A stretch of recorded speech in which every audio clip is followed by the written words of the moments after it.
محکمہ جان سلامتی حکومت بلوچستان وزیر جان سلامتی وقت محمد کاکڑے ہاسی کنڈینیسر ڈسٹرکٹ ہیڈ کوارٹر ٹیچنگ ہسپتال Chaman medical superintendent doctor Abdul Rashid Nasir معطل کوتا مذکورہ اقدام Balochistan employees efficiency and disciplinary act 2011 section 26 ردا کنگبتا نوٹیفیکیشن ردا ڈاکٹر عبدالرشید ناصر سرا دوا دربان بازورگ غفلت بد انتظامی و بدعنوانی بہتام جتک اشاں زت محکمہ صحت رپورٹ کنگے کڈری داتا director general health services Balochistan فرمان داتا کہ یہ بہتام تفصیلی انکوائری بکا یک ہفتے کے تحت رپورٹ پیش بکا۔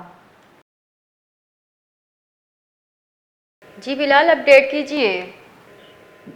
جی بالکل، محکمہ صحت حکومت بلوچستان نے جو ہے وزیر صحت بخت محمد کاکڑ کی خصوصی ہدایت پر ڈسٹرکٹ ہیڈ کوارٹر ٹیچنگ ہسپتال چمن کے میڈیکل سپرنٹینڈنٹ ڈاکٹر عبدالرشید ناصر کو جو ہے فوری طور پر معطل کر دیا ہے، اور مذکورہ اقدام جو ہے Balochistan employees efficiency and disciplinary act 2011 کے تحت کیا گیا ہے۔ نوٹیفیکیشن کے مطابق جو ہے ڈاکٹر عبدالرشید ناصر جو ہے ان پر جو ہے ادویات کی خریداری میں غفلت، بد انتظامی اور بدعنوانی کے الزامات جو ہے وہ عائد کیے گئے ہیں۔ انہیں فوری طور پر محکمہ صحت کو رپورٹ کرنے کی ہدایت جاری کی گئی ہے۔ ساتھ ہی جو ہے director general health services Balochistan کو حکم دیا گیا ہے کہ وہ مذکورہ الزامات کی تفصیلی انکوائری کریں اور جو ہے ایک ہفتے کے اندر رپورٹ جو ہے سفارشات کے ساتھ پیش کریں۔ جی بہت بہت شکریہ۔